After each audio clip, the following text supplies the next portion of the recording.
बिस्मिल्लाहिर्रहमानिर्रहीम अस्सलाम वालेकुम। आज की इस वीडियो में हम डिस्कस करेंगे what is statement of affairs कि स्टेटमेंट ऑफ अफेयर से क्या मुराद है।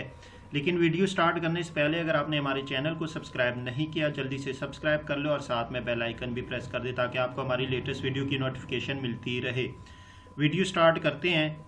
The statement of affairs is a statement of assets and liabilities which is prepared under single entry system or incomplete records।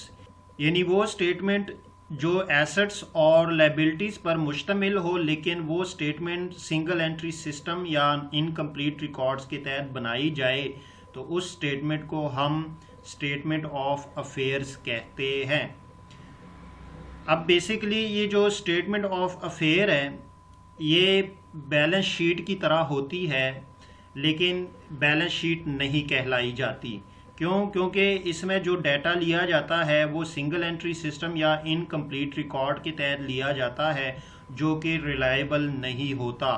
क्योंकि ये देखिए इसका नाम ही इनकम्प्लीट है तो इसलिए जो ये स्टेटमेंट ऑफ अफेयर्स होती है ये छोटे छोटे ऑर्गेनाइजेशन या छोटे छोटे बिजनेस होते हैं वो इस स्टेटमेंट को यूज़ करते हैं, प्रिपेयर करवाते हैं। लेकिन जितनी बाकी बड़ी बड़ी ऑर्गेनाइजेशन होती है कि जो ज़्यादा कॉस्ट बियर कर सकती है वो बैलेंस शीट को प्रॉपर तरीके से जो डबल एंट्री सिस्टम के तहत बनती है उस बैलेंस शीट को प्रिपेयर करवाती है।